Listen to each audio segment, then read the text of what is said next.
भी किंतु परंतु नहीं लगाया, इसीलिए अपलाइन से ज्यादा मंदिर बने लाइफ लाइन के। और दोस्त, कृष्ण भगवान जब अर्जुन को बोलते थे इन पर तीर चलाओ, ये बोलता था मेरे रिश्तेदार हैं, सोच के बताऊंगा कल। किंतु परंतु बहुत लगाया, एक भी मंदिर इस दुनिया में नहीं बना, एक भी नहीं बना। अब आपके ऊपर है, या तो हनुमान बन जाना या अर्जुन बन जाना। अर्जुन बनोगे तो एक भी मंदिर बनने वाला नहीं है, हनुमान बन गए तो आपकी अपलाइन से ज्यादा बन जाएंगे। लेकिन अपलाइन का मतलब क्या है? अपलाइन जानते हो किसको बोलते हैं? जिसने बिजनेस कराया, यस या नो? नो। अपलाइन नहीं, वो तो आपका सेकंड गॉड है जिसने आपको बिजनेस दिया है। अपलाइन का मतलब होता है एक्टिव ग्रोइंग अपलाइन, जो सफल है इस बिजनेस में। और एक चीज का ध्यान रखना, कभी भी सोती हुई अपलाइन से मत मिलना, कभी मत मिलना। सोती हुई अपलाइन के पास चले गए और आपने कहा सर आगे क्या करूं? सो जा, क्योंकि वो खुद सोया हुआ है। एक्टिव ग्रोइंग अपलाइन से मिलना है, हमेशा मिल सकते हैं। और सबसे इंपॉर्टेंट चीज मैं बता रहा हूं, फोर्थ, प्लान शो। जितना ज्यादा प्लान दिखाओगे उतना ज्यादा बिजनेस बढ़ेगा। मोर प्लान मोर बिजनेस। प्लान बहुत जरूरी है। कितने दोस्त हैं जो आरसीएम का प्लान दिखाते हैं?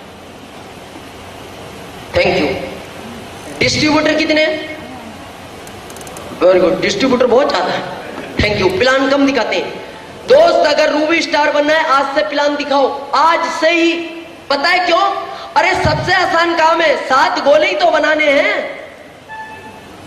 7 गोले, और रोज एक जैसा ही बनाना है। आज से ही बनाओ। पर आपको पता है क्या लगता है? कहीं गलत ना हो जाए। मेरे को बताओ, नए आदमी को क्या मालूम होलसेलर किधर होता है? नए आदमी को क्या मालूम? बनाओ जैसा बनाना है, और बना दो तो फिर मिटाना मत। नहीं सर गलत हो गया, नहीं, यही रहेगा। जो बना दिया। और जिंदगी में ध्यान रखना, अगर जिंदगी में नंबर 1 बनना है, किसी के साथ भी बात करो, कॉन्फिडेंस के साथ बात करो। कॉन्फिडेंस बहुत जरूरी है। जाली पासपोर्ट से लोग विदेश चले जाते हैं, ओरिजिनल वाले यहीं घूमते रह जाते हैं। क्यों? ये कॉन्फिडेंस की ताकत है। जाली पासपोर्ट वाला कॉन्फिडेंस के साथ बात करता है, बोलता है फ्लाइट लेट क्यों हुई, मेरा अरबों का नुकसान होगा, मेरे को इमीडिएट टिकट चाहिए, किसी भी फ्लाइट की दो। वो कहता है पहले इसको निकालो। कॉन्फिडेंस। अपलाइन ए बनता है या अपलाइन में यू? नहीं, मैंने बना रखा, आप देख सकते हैं तीसरे नंबर पे। ए बनता है या यू? ए वाले हाथ खड़ा करें, नहीं संकोच खड़ा करो, मैं बना रहा हूं 4 साल से दोस्त। Thank you. यू वाले? तो आपने मेरे को मना क्यों नहीं किया? ये गलत है।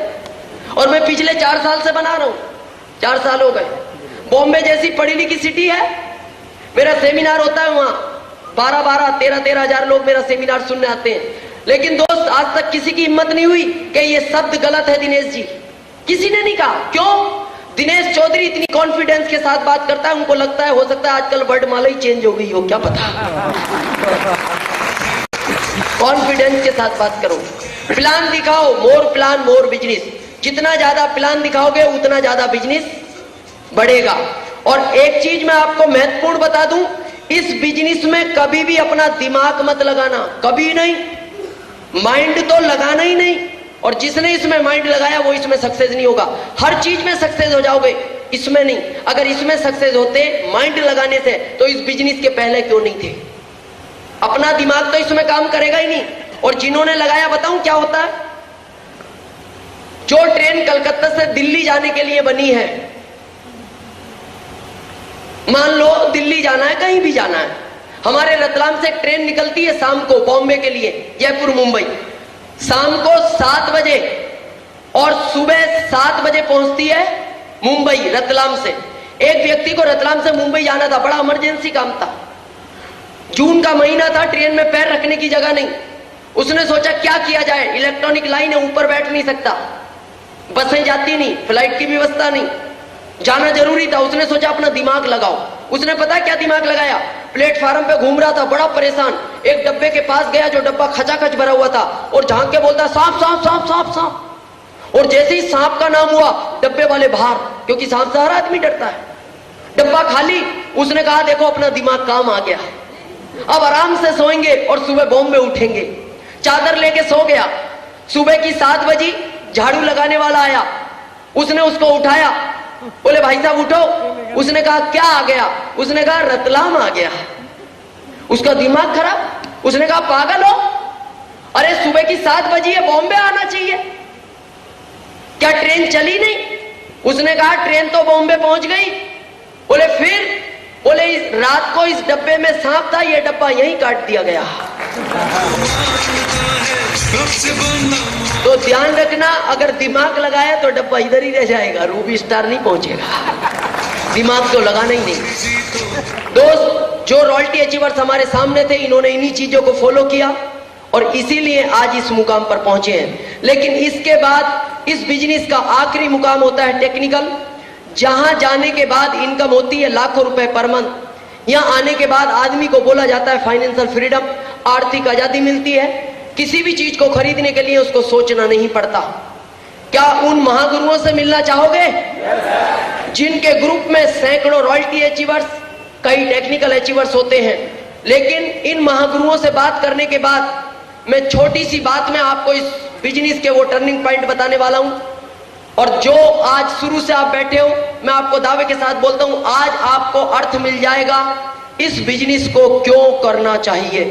इनसे मिलने के बाद वो बातचीत मैं आपसे करूंगा बहुत शॉर्ट समय में, क्योंकि मेरे को भी निकलना है, मेरी ट्रेन है कलकत्ता से। लेकिन मैं उन महागुरुओं को यहां बुलाऊंगा और उन महागुरुओं के स्वागत में क्या करना चाहिए मेरे को बताने की जरूरत नहीं है। मैं इन्वाइट करूंगा उन सारे टेक्निकल अचीवर्स को, प्लीज वेलकम, एक बार बहुत जोरदार तालियों के साथ।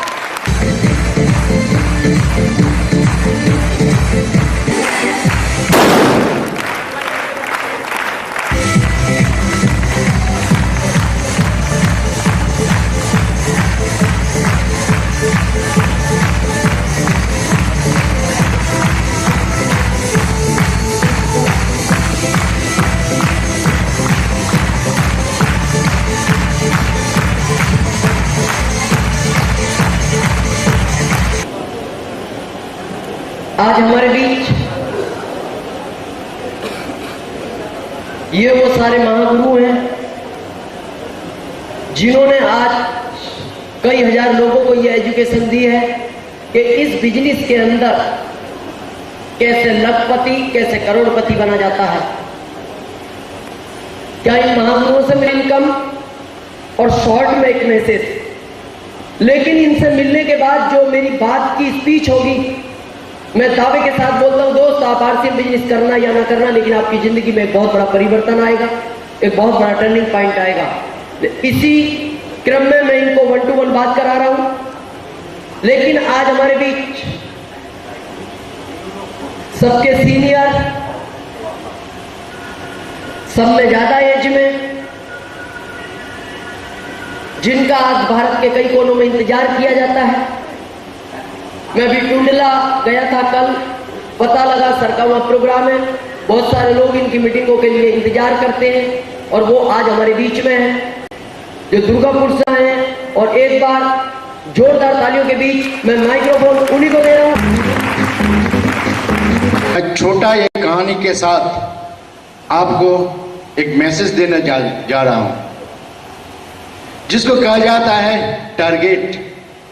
इस बिजनेस में टारगेट बहुत बड़ा चीज है।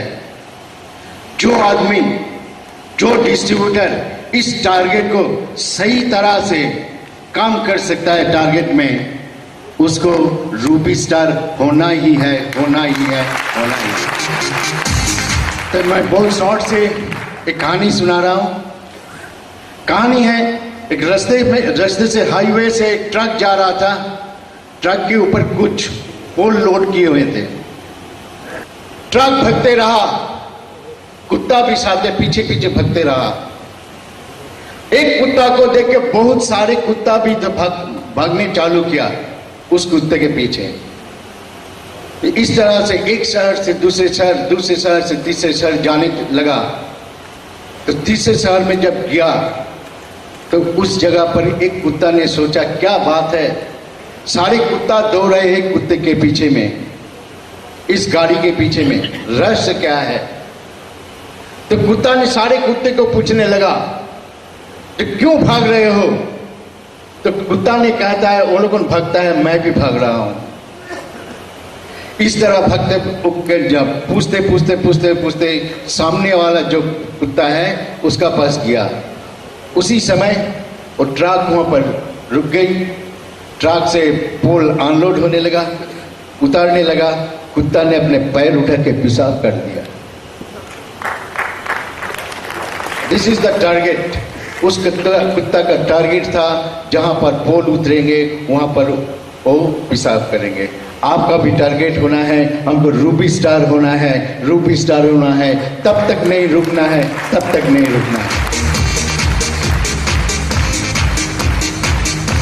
तो मैं बोल चुका हूं मेरा इनकम क्या है, इनकम करने का तो बात नहीं है। आज तो मैं जो चाहता हूं वही करता हूं। मेरा तो एक इंडिका गाड़ी है जिसको लेके मैं यहाँ पर आया हूँ और सारे बंगला में हम घूमता हूँ उसी गाड़ी से। और इस साल मैंने 75,000 इनकम टैक्स पे किए हैं सारे ये करके। तो friends thank you. Thank you. अभी हमारे बीच टारगेट की उन्होंने बात की। टारगेट होना जिंदगी में बहुत जरूरी है और इसी क्रम में अगले नेक्स्ट टेक्निकल अचीवर्स मैं माइक्रोफोन उन्हीं को दे रहा हूं, आपकी जोरदार तालियों के बीच। Thank you.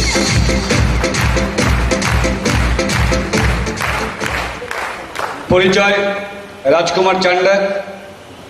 আর বাস্তবে এই আরসিএম বিজনেস আমি করি কেন, সিম্পল মেসেজ। আমার কাছে আরসিএম লোকে বলে রাইট কনসেপ্ট মার্কেটিং, আর আমি বলি এটাকে রুপিয়া ছাপনে কি মেশিন। কারণ আমাকে যদি কেউ জিজ্ঞেস করে মিস্টার চান্ডার তোমার কটা সন্তান, আমি বলি আমার 3টে সন্তান। যদি জিজ্ঞেস করে কটা মেয়ে, আমি বলি আমার এক মেয়ে 9 বছর বয়স, এক ছেলে 3 বছর বয়স, তৃতীয় সন্তান আমার কাছে আরসিএম। কারণ আমি খুব ভালোভাবে জানি সময় আসবে আমার মেয়ের বিয়ে হবে, ও অন্যের বাড়িতে চলে যাবে। এটাও ভালোভাবে জানি আমার ছেলেরও বিয়ে হবে, জানি না কেমন বৌমা নিয়ে আসবে, এসে হয়তো বলবে আমার ছেলেকে চলো এই বুড়ো বুড়ি সেবা করতে পারবো না। কিন্তু সেদিনকে এই সন্তান বলবে বুড়ো বয়সে সাথী রইলাম আমি, তোমায় আমি ছাড়ব, তোমায় আমি ছাড়ব।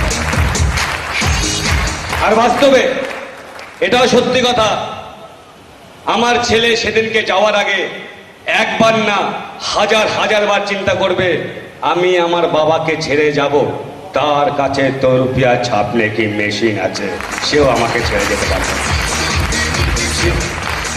আর এই ব্যবসার সাকসেসের একটা ছোট্ট নমুনা বলবো কি করলে সাকসেস হতে পারে। यस, आप लोग खाली मुस्कुराते रहो, किसी को देखो हंसो, हंसते रहो। मैंने क्या किया, आज से 27 साल पहले एक खूबसूरत लड़की को देख के थोड़ा मुस्कुराया था। मैंने मुस्कुराया, उसने भी मुस्कुराया। 15 साल प्यार, 12 साल शादी, 2 बच्चे, मेरी जिंदगी बदल गई। आप भी किसी को देख के मुस्कुरा दो, वो भी आरसीएम में जुड़ जाएगा, वो भी रॉयल्टी अचीवर बन जाएगा, वो भी टेक्निकल अचीवर बन जाएगा, आप भी रूबी स्टार बन जाओगे, आप भी रूबी स्टार बन जाओगे। Thank you, thank you, thank you very much. Technical achiever microphone दे रहा हूं, आपकी जोरदार तालियों के बीच। Thank you.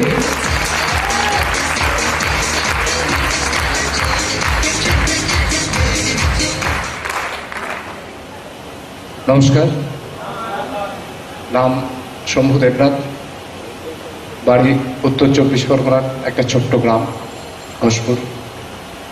একটা সাধারণ গ্রামের একদম সাধারণ পরিবারের একটা চাষির ছেলে। 27 মাস বিজনেসটা শিখছি, শিখতে শিখতে আজকে এই জায়গায় পৌঁছেছি। তো আমি মেসেজ আজকে যা শিখলাম, বিশ্বাস করুন আজকে এক একটা কথা আমি যা শিখলাম, যার থেকে শিখলাম, আজকে যিনি এখানকার গুরু, please big hands mister Dinesh Sharma. আর এই বিজনেসে যিনি সবসময় আমাকে কি বলবো গাইড করেন পিতার মতো, please big hands mister Prabir Kumar Roy. My applaud. আর যিনি আমার গুরু,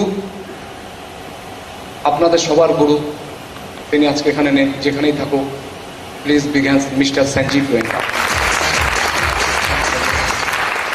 তো একটা ছোট্ট কথা বলবো, আজকে যারা এখানে এসছেন প্রত্যেককে সৌভাগ্যবান, কারণ আর্টসিম বিজনেসের যত রুবিস্টার তৈরি হয়েছে এরকম সেমিনার থেকে তৈরি হয়েছে। আজকে যারা এসছেন প্রত্যেকে রুবিস্টার হতে এসছেন, রুবিস্টার হতে এসছেন, রুবিস্টার হতে এসছেন। সেই জন্য ঈশ্বর Allah here to prove something with us. যারা এসছেন তাদেরকে ঈশ্বর আল্লাহ নিয়ে এসছেন। Thank you, good afternoon. Thank you. और हमारे नेक्स्ट टेक्निकल अचीवर माइक्रोफोन में उन्हीं को दे रहा हूं, आपकी जोरदार तालियों में। Thank you. নাম শ্যামল মণ্ডল, উত্তর চব্বিশ পরগনা ডিস্ট্রিক্ট, ইছাপুরে বাড়ি। আমি এই বিজনেসে 26 মাস ধরে জয়েন করেছি। আমি এই বিজনেস জয়েন করার আগে আমি একটা কাপড়ের ব্যবসা করতাম, কিন্তু আমার মনে বহু স্বপ্ন ছিল আমি জীবনে অনেক কিছু করব, কিন্তু তার পথ পাইনি। আমাকে একমাত্র পথ দিয়েছে আরসিএম বিজনেস, যেখান থেকে আমি জীবনে স্বপ্ন সফল করব। Thank you. और नेक्स्ट और लास्ट टेक्निकल अचीवर, एक बार जोरदार तालियां। Thank you. হ্যালো, নাম মোহাম্মদ সাইনুল হক। আরসিএম বিজনেসের আগে আমার জীবনটা খুব অন্ধকারে ছিল। আজকে আমি স্টেজে দাঁড়িয়ে আছি ঠিকই, বাস্তবতা আমার চোখ দিয়ে জল আসছে। 1,500 টাকার জন্য লোকের পা জড়িয়ে ধরেছি, দুবেলা খাওয়া হতো না। বাবা 37 বছর চাকরি করতেন, আমি ওই স্কুলে চাকরি করতাম, সেই স্কুলে আমাকে বেতন দিত না। যেদিন আমি আরসিএম বিজনেস শুরু করলাম, যিনি আমাকে এই জায়গায় এনেছিলেন তার জন্য একবার দিল খুলে হাত তালি দেবেন মিস্টার শম্ভু দেবনাথ। যেদিন আমাকে আরসিএম বিজনেসে নিয়ে এলো, আমাকে 1000 লোক আমাকে তখন বলছে তুমি করো না, হবে না, হবে না। আর আমি প্রতিদিন শুধু দুঃখের কথা ভাবছি, আর আমি কাজ করে যাচ্ছি, কাজ করে যাচ্ছি, কাজ করে যাচ্ছি, কাজ করে যাচ্ছি, কাজ করে যাচ্ছি, কাজ করে যাচ্ছি, কাজ করে যাচ্ছি। যেদিন আমি রয়্যালটি হলাম, যারা বলছিল হবে না তোর দ্বারা, তুই পারবি না, তোর বাবা প্রাইমারি স্কুলে চাকরি করতো, তুই মোটর সাইকেলের স্বপ্ন দেখিস না কোনোদিন, ওসব ছোট জিনিস। যেদিন আমি প্রথম রয়্যালটি অ্যাচিভার হলাম, তারা এরকম গালে চড় মেরে বলছে বাবুর কাছে বোকা বেনে গেলাম, বাবুর কাছে বোকা বেনে গেলাম। যেদিন আমি টেকনিক্যাল অ্যাচিভার হলাম, যেদিন আমি কোট প্যান্ট টাই পরে আমার গর্ভধারিণী মায়ের সামনে দাঁড়িয়ে, মা তখন চোখ মুছতে মুছতে বলছে আমি পৃথিবীতে তোকে জন্ম দিয়ে আমার সার্থক জীবন হয়েছে, তুই বড় হ, তুই বড় হ, বড় হ।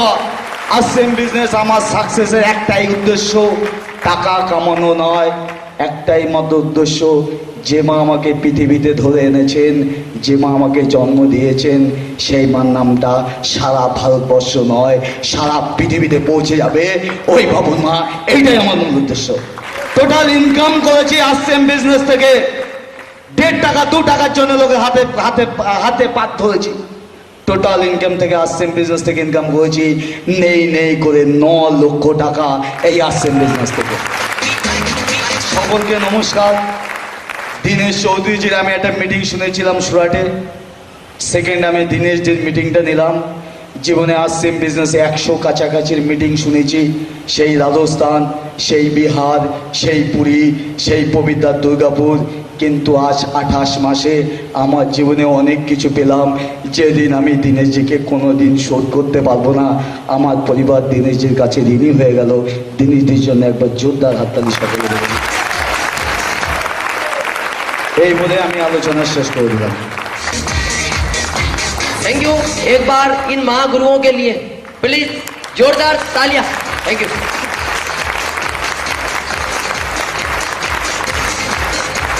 Thank you. एक बार इनके लिए जोरदार तालियां please. Welcome. Thank you. Thank you. चाहते हो यहां तक पहुंचना? दोस्त, आज के 4 साल पहले मैंने इसी सफर को स्टार्ट किया था।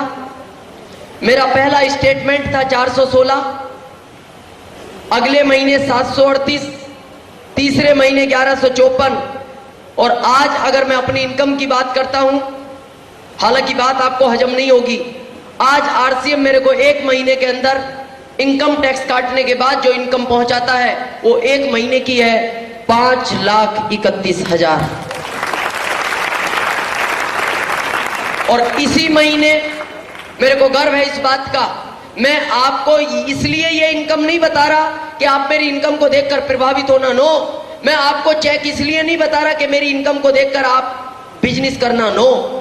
दोस्त, जब मैं अपने आप से कभी कभी अपना प्रश्न पूछता हूं, जब मैं एकांत में बैठ के अपने अंदर के इंसान से बोलता हूं और मैं पूछता हूं, दिनेश चौधरी, आज के 4 साल पहले की तू तेरी जिंदगी देख। आज के 4 साल पहले तू केवल जिस गवर्नमेंट के लिए काम करता था 8 घंटे, वो गवर्नमेंट सिर्फ तेरे को 2075 रुपए दिया करती थी, और आज उसी गवर्नमेंट को तू हर महीने 25,000 इनकम टैक्स देता है। दोस्त, जब एकांत में बैठता हूं तो मेरे अंदर का इंसान बोलता है, मेरे को गर्व होता है अपने आप पर। जब मेरे अंदर का इंसान बोलता है, दिनेश चौधरी तू सोच, आज तेरी एजुकेशन एक कलेक्टर से 25 गुना कम है और तेरी इनकम आज एक कलेक्टर से 25 गुना ज्यादा है। और एक कलेक्टर को तो सिर्फ एक जिला पहचानता है, दिनेश चौधरी आज तेरे को ये भारत पहचानता है। ये सब कुछ आपको ये बिजनेस दे सकता है, सब कुछ दे सकता है। इसी महीने में इस बिजनेस से करोड़पति बना। और दोस्त, मैं आज इसीलिए आया हूं, क्या आप चाहते हो इस बिजनेस से करोड़पति बनना? चाहते हो रूबी स्टार बनना? इसके लिए ठानना पड़ेगा, ठानना। ठान सकते हैं? किसको कहते हैं ठानना? दिल में लेना, दिल में लेना, यस, ओके, पर ठानना कुछ और है। संकल्प में कोई विकल्प नहीं, संकल्प में कोई विकल्प नहीं, यस, ओके, पर ठानना कुछ और है। जो सोच लिया वो करके दिखाना, यस, ओके, पर ठानना कुछ और है। यस, टारगेट, यस, ओके, पर ठानना कुछ और है। मैं आपको बताता हूं किसको कहते हैं ठानना। एक 45 किलो के व्यक्ति ने इस देश को राजनीतिक आजादी दिलाई, कौन थे? महात्मा गांधी जी। कैसे दिला दी? सोचो आप, जिस समय एक अंग्रेज ने उनको ट्रेन से फेंक दिया था, भला करे भगवान उस अंग्रेज का जिन्होंने उनको ट्रेन से फेंक दिया। उस समय प्लेटफार्म पर पड़े हुए गांधी जी ने अपने मन में यह ठान लिया था कि तूने मेरे को ट्रेन से फेंका है, एक दिन मैं तेरे को हिंदुस्तान से फेंक दूंगा। कोई बता सकता है इस देश को आजाद होने में कितने साल लगे? 200? नो, ये देश उसी दिन आजाद हो गया था जिस दिन गांधी जी ने ठान लिया था। 200 साल तो प्रोसेस में लगे हैं दोस्त। जिस रोशनी को आज आप देखते हो, ये हिसाब हमने लगाया कि 10,000 बार में एडिसन ने इसका आविष्कार किया। नो, लाइट उसी दिन बन गई थी जिस दिन एडिसन ने ठान लिया था। 10,000 बार प्रोसेस में लगे हैं, और आज उस भगवान को साक्षी मानकर आप यहां से ठान के जाना कि मेरे को रूबी स्टार बनना है। 2 साल प्रोसेस में लगेंगे, रूबी स्टार आज ही बनोगे, आज ही बनोगे।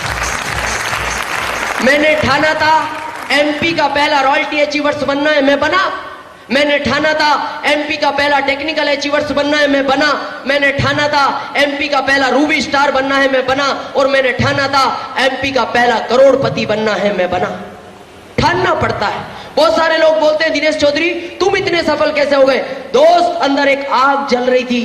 किसी भी चीज को पाने के लिए एक बर्निंग डिजायर चाहिए, जलती हुई आग, स्ट्रॉन्ग बर्निंग डिजायर। आपको पता है मजनू को लैला मिली, क्यों?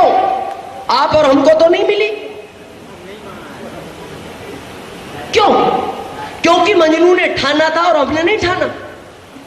मजनू ने कहा समाज विरोध करे नो प्रॉब्लम, घर वाले विरोध करे नो प्रॉब्लम, देश विरोध करे नो प्रॉब्लम, मेरे को लैला चाहिए। उसको मिल गई, स्ट्रॉन्ग बर्निंग डिजायर थी, हमें नहीं मिली।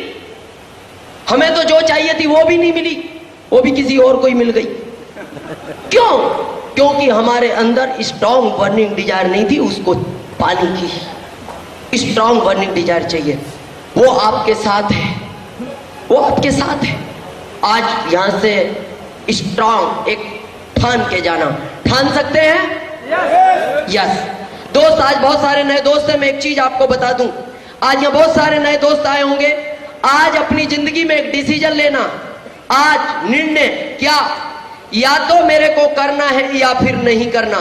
आपका दिल बोलता है करना है, आपका दिमाग बोलता है करना है तो करना है, फिर दुनिया भी मना करे तो रुकना मत।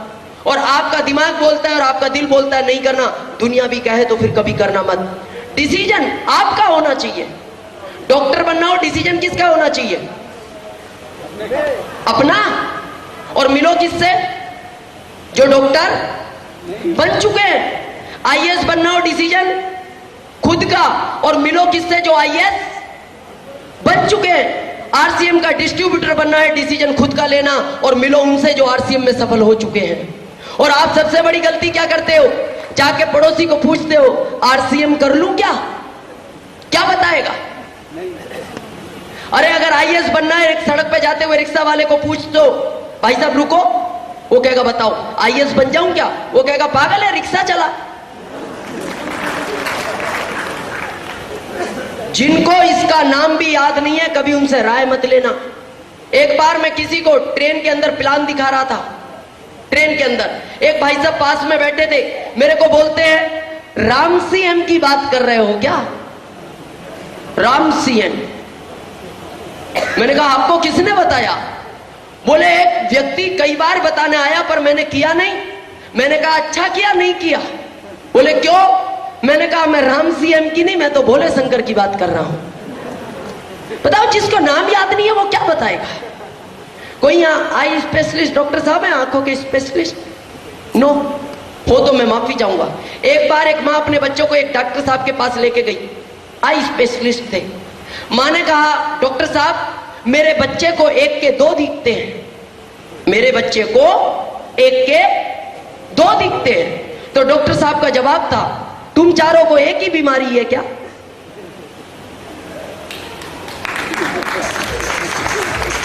क्योंकि उनको दो के चार दिखते थे। मेरे को बताओ उस बच्चे का इलाज उनसे करवाओ, क्या बच्चा ठीक हो सकता है? सोचो आप किससे पूछते हो बिजनेस के बारे में? दोस्त उनसे पूछना जो इसमें सफल हुए हैं। डिसीजन लो। सेकंड चीज विश्वास। विश्वास करना पड़ेगा। मार्केट में कोई टैबलेट आती है क्या विश्वास की?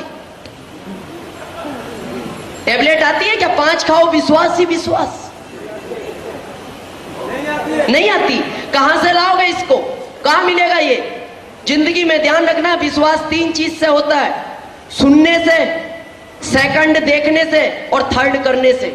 अभी मेरी बात का विश्वास ना हो मत करना, नो प्रॉब्लम। और सुनो, आपके यहाँ 12 नवंबर को बहुत बड़ा फंक्शन है इंडिया लेवल का। सुनो, पूरे भारत के सक्सेसफुल लोग आएंगे। फिर भी विश्वास ना हो तो फिर देखने से होगा। कंपनी देखो, कंपनी के मालिक को देखो, फिर भी विश्वास ना हो तो दोस्त करना पड़ेगा। आज यहां आए हो विश्वास था। आज मैं पहली बार कलकत्ता आया हूं, मेरे को विश्वास था। मेरी सुबह दिल्ली से फ्लाइट थी, मेरे को विश्वास था मैं कलकत्ता पहुंचूंगा। विश्वास करना पड़ता है। एक बार की घटना बताऊं, एक एयर क्रैश हुआ, 250 लोग थे, मर गए सारे के सारे। बहुत बड़ा दुर्घटना विमान, सारे लोग मर चुके थे, लेकिन उसमें कोई पालतू बंदर को सफर करा रहा था। डॉक्टर जब वहां पहुंचे उन्होंने सोचा ये प्लेन टकराया किस कारण से, उसका पता नहीं लग रहा था क्योंकि रडार की पकड़ के बाहर था। डॉक्टरों ने सोचा अगर ये बंदर पालतू है इसको बचा लिया जाए तो हो सकता है ये हमें कुछ जानकारी दे। बंदर को बचा लिया गया, उसका इलाज हुआ, बंदर स्वस्थ हो गया। बंदर को इशारे में पूछा गया जिस समय ये प्लेन टकराया यात्री क्या कर रहे थे? बंदर ने इशारा किया, क्या कर रहे थे? खाना खा रहे थे। बोले जिस समय ये प्लेन टकराया इसके हॉस्टेस देखभाल वाले लोग क्या कर रहे थे? बंदर ने कहा वो भी खाना खा रहे थे। बोले जिस समय ये प्लेन टकराया इसका पायलट क्या कर रहा था? बोले वो भी खाना खा रहा था। बोले जिस समय ये प्लेन टकराया उस समय तुम क्या कर रहे थे? बोले मैं चला रहा था और इसीलिए टकरा गया। लेकिन बताओ यात्रियों को क्या विश्वास था कौन चला रहा है? पायलट। इसीलिए बैठ गए। और रास्ते में उनको बैठते समय कोई ये कह देता कि भैया बीच में बंदर भी चलाएगा, बैठता एक भी? नो। ईमानदारी से बताओ ट्रेन में सफर करते हो, कितने लोग हैं जो डब्बे के बैठने के पहले इंजन को झांक के देखते इसको कौन चला रहा है? बताओ कभी देखा आपने? जरूरी है उस इंजन में आदमी हो? ऊं भी तो हो सकता है। क्यों नहीं चेक किया आज तक आपने? मान लेते हैं आदमी भी हो, क्या आपका दोस्त है? क्या आपका रिश्तेदार है? हो सकता है आपका दुश्मन भी हो। अरे दोस्त, कभी ध्यान से सोचना, एक अनजान व्यक्ति को अपनी जिंदगी हाथ में दे देते हो, कोई गारंटी है वो छोड़ दे? दुश्मन ने तो टकरा भी सकता है। अरे जब एक आदमी को अपनी जिंदगी दे देते हो विश्वास पर, और जिस बिजनेस से आपकी जिंदगी बदलने वाली है, फिर उस पर विश्वास क्यों नहीं करते? करना पड़ेगा, करना पड़ेगा। पता है ट्रेन में विश्वास क्यों है? 1000 लोग बैठे हैं, आपको पता है जहां ये पहुंचेंगे वहां मैं भी पहुंचूंगा, इनका विश्वास है। तो दोस्त, अगर 1000 लोगों पे अपनी जिंदगी का विश्वास है, तो इसमें तो 50 लाख से ज्यादा लोग चल रहे हैं, जहां ये पहुंचेंगे फिर वहां आप भी पहुंचोगे। विश्वास करना पड़ेगा। तीसरी चीज धैर्य, पैशंस। धैर्य बहुत जरूरी है, पैशंस बहुत जरूरी है। लेकिन नए लोग क्या करते हैं? फार्म भरते भरते, सर चेक कब आएगा? फार्म भरते भरते चेक चाहिए। फार्म भरने से कभी चेक नहीं आता। पैशंस रखो। इस दुनिया में कोई भी रातों रात लखपति नहीं बना, ना हम बने ना आप बने, सबको समय लगा है। ना टाटा बिरला मोदी बने, समय लगता है। पैशंस रखो। और चौथी चीज लक्ष्य। मैं इस पे कई बार बात करता हूं। आपने सुना है हर आदमी किसके पीछे भागता है? लक्ष्मी, पैसा। आप सब पढ़े हुए दोस्त यहां बैठे हो, आपने अपने जीवन में पढ़ा होगा लक्ष्मी का संधि विच्छेद होता है लक्ष्य प्लस मी इक्वल टू लक्ष्मी। यानी मी माने मेरा, लक्ष्य माने टारगेट। अरे पहले आप अपना टारगेट तो बनाओ। बगैर टारगेट के कभी भी लक्ष्मी नहीं मिलती, और हमारा टारगेट होता ही नहीं। हम दौड़ रहे हैं दिन रात दौड़ रहे हैं। किसी से पूछो सर्विस क्यों कर रहे हो? सब कर रहे हैं ना, इसलिए मैं भी कर रहा हूं। बिजनेस क्यों कर रहे हो? सब कर रहे हैं ना। कहां पहुंचोगे? जहां ये पहुंचोगे। नो, कुछ नहीं हो सकता। आपका अपना टारगेट होना चाहिए। मैं एक छोटी सी लक्ष्य के ऊपर बात करता हूं आपको। टारगेट। एक बार दो दोस्त स्टेशन पे पहुंचे। एक ने कहा भूख लग रही थी, बोले नाश्ता कर ले। दूसरा बोला ट्रेन आने वाली है। एक ने कहा आधा घंटा बाद आएगी। उसने कहा कर लो, ट्रेन आ गई। उसने कहा आधा घंटा रुकेगी। वो नाश्ता करने लगे, ध्यान नहीं दिया, ट्रेन चल पड़ी। जब ट्रेन की स्पीड 30 हो गई तो कुली ने आवाज लगाई, अरे भैया तुम्हारी ट्रेन निकल गई। दोनों दौड़े, दौड़ते गए। जब प्लेटफार्म का लास्ट कोना आया, एक तो लटक गया, एक चढ़ गया और एक रह गया। और जो रह गया वो इतना हंसा, हंसते हंसते पागल। सारे लोग इकट्ठे हो गए, बोले इसकी ट्रेन निकल गई। एक दोस्त चला गया और ये हंस रहा है। उससे पूछा भैया हंस क्यों रहे हो? वो बोलता है वो तो बैठाने आया था, जाना मेरे को था। और आज हम भी दिन रात दौड़ रहे हैं, हमें नहीं पता कि हमें बैठना है या बैठाना है। दिन रात भाग रहे हैं। टारगेट डिसाइड करो क्या चाहिए। और दोस्त, ये बिजनेस क्या क्या दे सकता है, क्या क्या दे सकता है। बात पैसे की नहीं है, बहुत पैसा है इस सिस्टम के अंदर। मनी अनलिमिटेड है, अनलिमिटेड। मैं आपको बताऊं मैं इस बिजनेस में क्यों आया, मेरा टारगेट बताऊं क्या? दोस्त, मेरा अपना एक संकल्प था कि 5 साल तक दिनेश चौधरी बिजनेस करूंगा अपने लिए, 5 साल बाद करूंगा इस देश के लिए। और मेरा अपना टारगेट था 1 साल और पूरा होना बाकी है। 1 साल के बाद आरसीएम मेरे को जितना भी चेक देगा, हर महीने आधा चेक मैं इस देश के लिए डोनेट करूंगा। ये मेरा शुरू से संकल्प था। अगर 18 लाख का देगा तो 9 लाख दूंगा। उस महीने, अगले महीने 15 का आया 7.5 लाख दूंगा, 20 का आया 10 लाख दूंगा। जितना भी देगा आधा डोनेट करूंगा। ये मेरा शुरू से संकल्प था अपना। और दोस्त, यही एक ऐसा बिजनेस है जो आपको इस लायक बना सकता है, इस देश के लिए काम आओ, इस समाज के लिए काम आओ, अपने परिवार के लिए काम आओ, सब कुछ दे सकता है। मनी बहुत है, रिलेशन, पहचान मिलती है आपको। कितने दोस्त हैं जो मेरे को आरसीएम के पहले पहचानते थे? यहाँ कोई हाथ उठाएगा? आरसीएम के पहले? नो।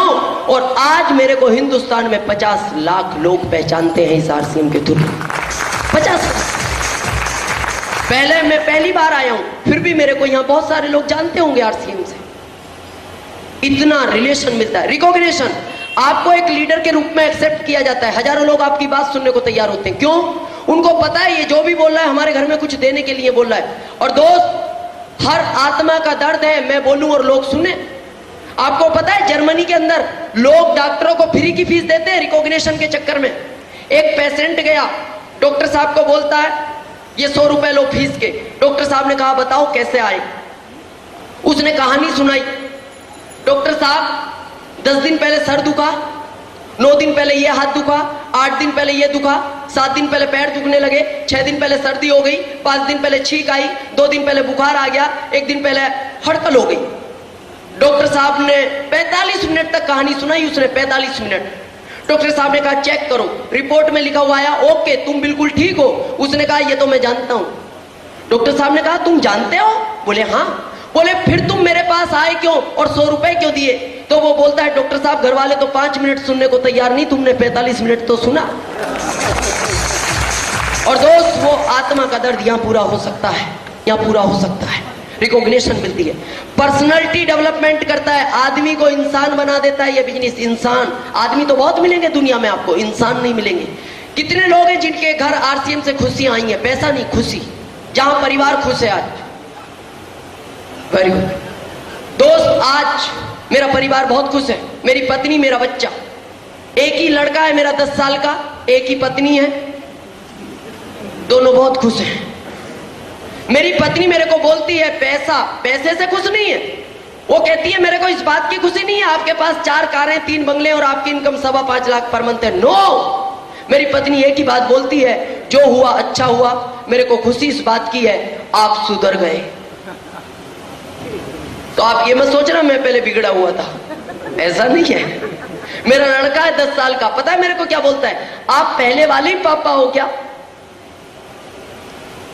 आप ये मत समझना पहले दूसरे थे, पहले भी मैं ही था। क्यों बोलता है वो ऐसा पता है? आज के 4 साल पहले मैं उसको मारता बहुत था, बहुत पीटता था, आज मैं उसको प्यार बहुत करता हूं। इस बिजनेस ने सिखाया। पहले बहुत गुस्सा था मेरे अंदर, 4 साल से आज तक किसी ने मेरी जबान से हल्का शब्द नहीं सुना, और 4 साल पहले हल्के शब्द के बगैर मैं बात नहीं करता था। इस बिजनेस ने बहुत चेंज किया है, सब कुछ, पहनना, चलना, बोलना। आप किसी को प्लान दिखाने जाते हो? यस जाते हो? मेरे से अच्छा समझाओ, 5 घंटे समझाओ, और सुनने के बाद वो कहते अभी कुछ भी समझ में नहीं आया, गुस्सा नहीं आता? नो आता है? इच्छा तो ऐसी होती है इसको कहीं एक तरफ कोने में ले चलो हाँ धनार्दन दे दो और उधर पूछेंगे क्या समझ में नहीं आया। होती है, यस पर आप गुस्सा करते नहीं करते, क्योंकि आपको पता है बिजनेस ही सहनशीलता का है। आप पता है गुस्से के अंदर भी अपने चेहरे पे हंसी लाने की कोशिश करते हो। इसको क्या अच्छा सर अभी नहीं समझे क्या है? मेरी अप्लायंस से मिलाऊंगा सर, वो बहुत अच्छा, मैं कल आता हूँ सर। ओके कोई बात नहीं। बताओ, बार बार हंसी लाने की कोशिश करते हो, आदत पड़ जाएगी, और आदत पड़ जाएगी तो अपने परिवार में भी हमेशा हंस के बात करोगे। सब कुछ चेंज हो सकता है। टेंशन फ्री लाइफ स्टाइल कुछ लगा हुआ? नो। किसी बिजनेसमैन को मिलो टेंशन में, ग्राहकी मंदी चल रही है, ग्राहक ही नहीं आ रहे, उधारी में पैसा डूब गया, लेकिन यह टेंशन फ्री। और दोस्त, जिन शब्दों से मैं सबसे ज्यादा प्रभावित हुआ, और यही मैं आपको बता रहा हूं, आपके ये बिजनेस समझ में आ जाएगा। सबसे ज्यादा इस बिजनेस से मेरे को प्रभावित किया दुआ। हजारों लोगों की दुआएं आपको मिलती है। क्यों? आप हजारों लोगों के घरों में पैसा पहुंचाने के माध्यम बनते हो। बहुत सारे लोगों के घरों में पैसा पहुंचाने के माध्यम बनते हो। मैं सफर करता हूं पूरे भारत में, ज्यादातर मैं कार से घूमता हूं। मेरी दोस्त, आप विश्वास नहीं करोगे, आज मैं जिंदा हूं। मेरी कार 1-1 इंच बची है, कई बार 1-1 इंच, कभी ट्रक से कभी बस से। और आज अगर मैं जिंदा हूं तो सिर्फ मैं इस बात से जिंदा हूं क्योंकि आज 5 लाख लोगों की दुआएं मेरे साथ हैं। इनकी दुआओं ने आज मेरे को जिंदा रख रखा है, सिर्फ इस वजह से। और दोस्त, सबसे बड़ी चीज इस बिजनेस में मिलती है सुरक्षा, सिक्योरिटी। कार में कितने व्हील होते हैं? कार में 4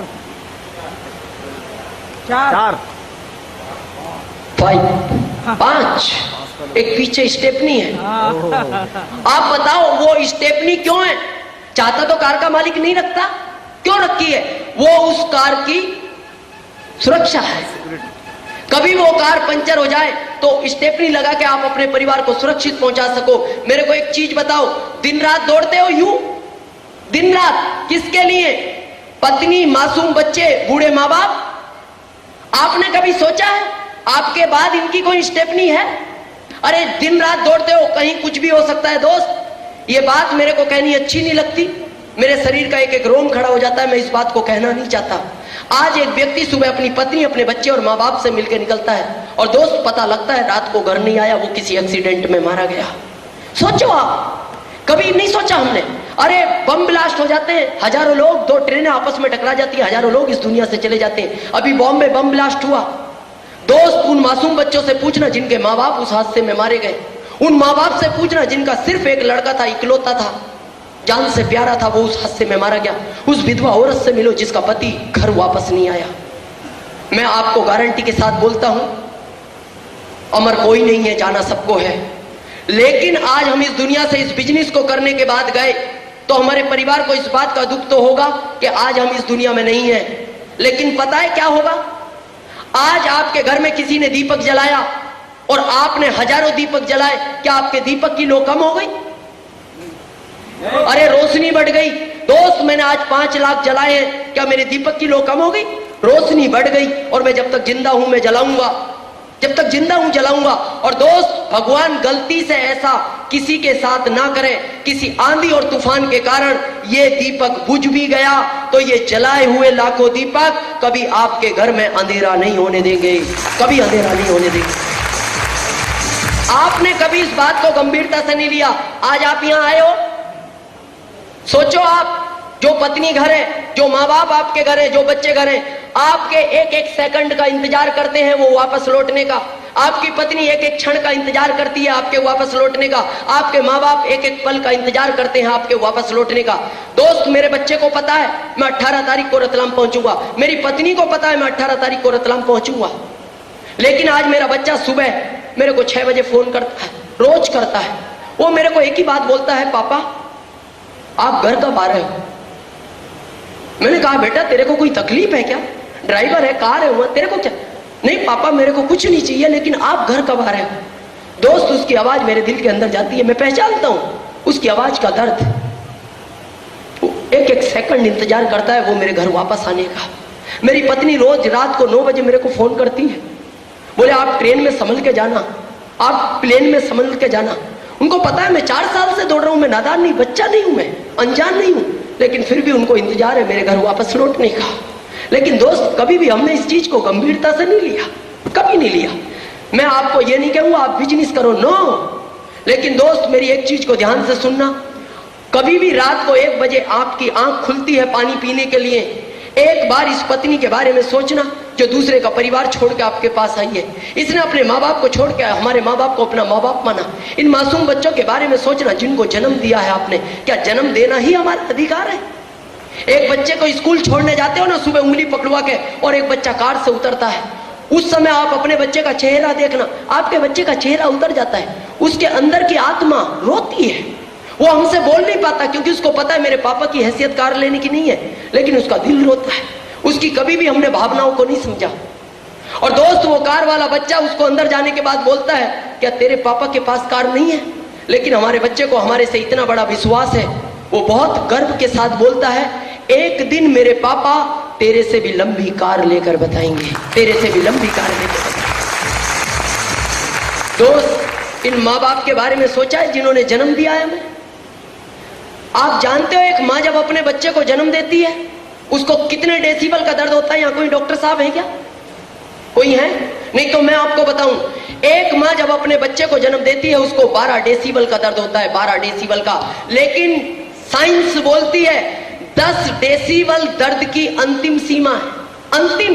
मेरे को बताओ फिर 2 डेसिबल का दर्द वो माँ कैसे सहन करती है? 10 के बाद तो आदमी मर जाता है। क्यों?